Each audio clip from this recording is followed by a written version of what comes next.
branch of the military did you serve and when? I served in the United States Army from 1971 to 1975. I served in the United States Air Force from 2001 through 2021, and now am an AFJROTC instructor at Pennsbury High School.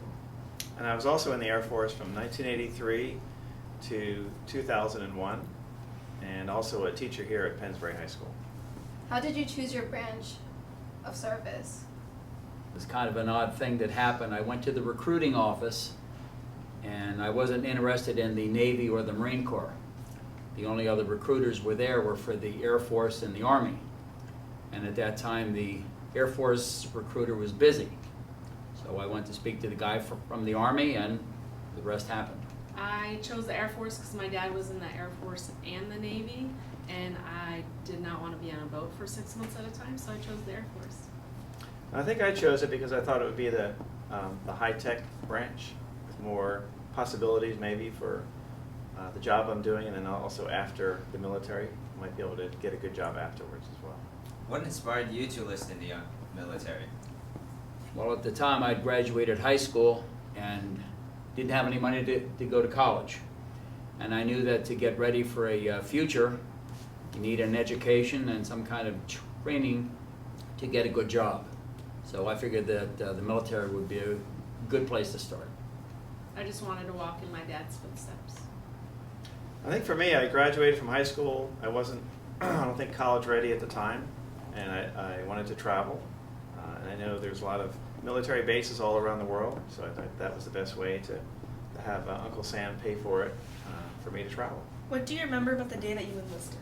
The day I enlisted, well, I knew that I was going away, and it was my choice. But once I raised my hand and took the oath, after that I belonged to the United States of America, and I was going to go wherever they told me to go. I remember getting off the bus at basic training with a smile on my face. That smile didn't last very long. I remember it was June 13th, 1983, and I remember going to San Antonio, Texas, which is where all Air Force people go.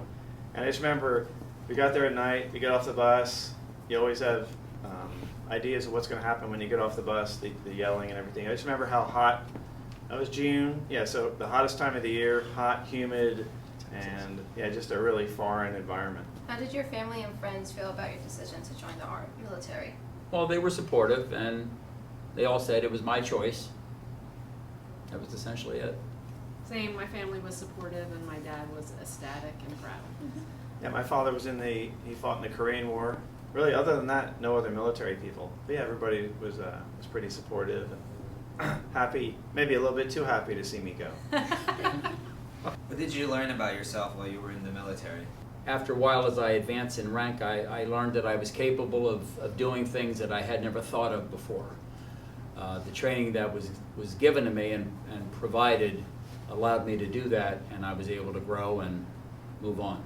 I learned to get comfortable with being uncomfortable, and that's basically my saying for life. If you're uncomfortable, you're growing. So that's what I learned, and I learned that people are our greatest resource, and to mentor, develop, and lead them. And for me, I think it was how much I like structure, because the military environment is very structured.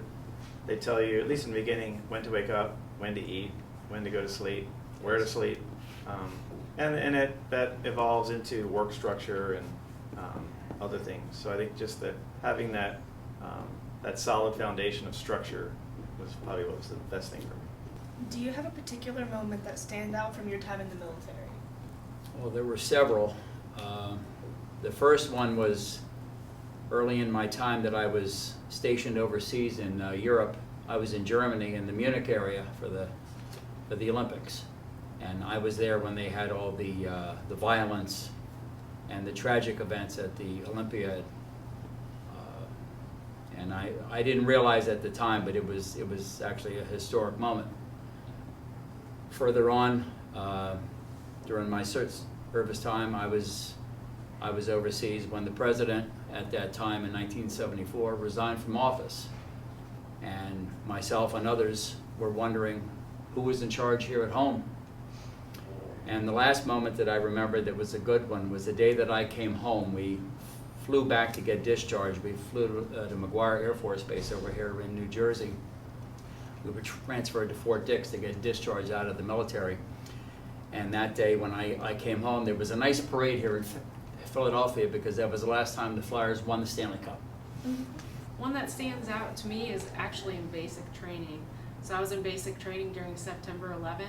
So when they talked about the Twin Towers in our chem warfare training, literally 5 minutes into the training, they're like, the Twin Towers were hit. So that kind of stood out to me because it meant, like, this is what I signed up for. I signed up for what's about to come.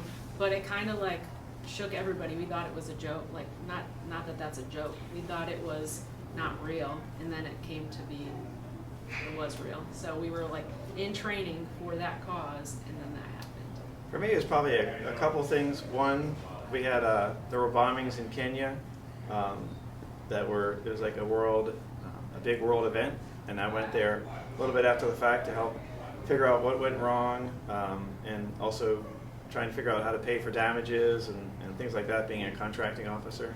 And that was just, again, a very real world thing.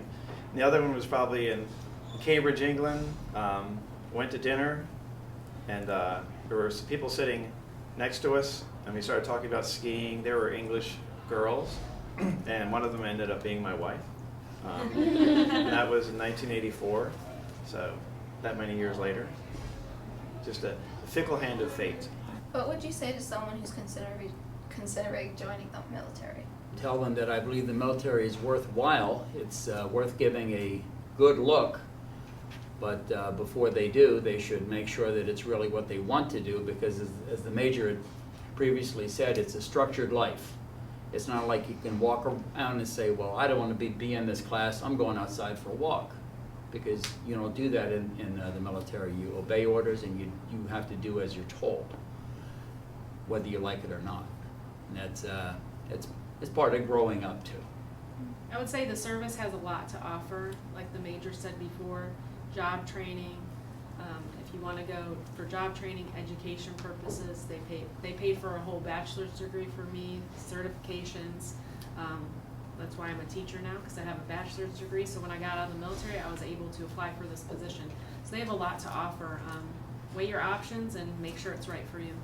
I would say, if you're sure you want to go in and you're just not sure what branch, if you're going to go in the Army, make sure you like camping and being outdoors a lot.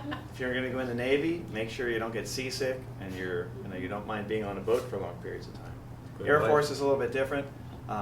Just make sure you're okay with 5-star hotels and the best food and things like that. But no, just make sure you're joining the right branch based on your likes and dislikes as a person and your hobbies and things.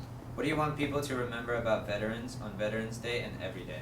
Well, remember that the Founding Fathers created the rights that all of us enjoy every day. But the veterans and those who served are the ones who protected those rights over the years and preserved them, that we could enjoy them hopefully into perpetuity. So just honor the veterans and keep in mind what they've done for us. My recommendation is if anybody knows veterans on Veterans Day, give them a shout. Let them talk about their service, because I know a lot of people who don't have family to talk to about their service. Maybe just call a veteran and just give them a shout on Veterans Day. I'd say just remember that veterans are just regular people as well. They're not superheroes or superhuman. They're just regular citizens. And not all veterans like to be recognized publicly. Some prefer to remain in the shadows and just be regular citizens and not be, identified in public as that. So just make sure, if you do that and they're a little bit uncomfortable, don't kind of keep pressing it. Just kind of move on. Thank you for your service.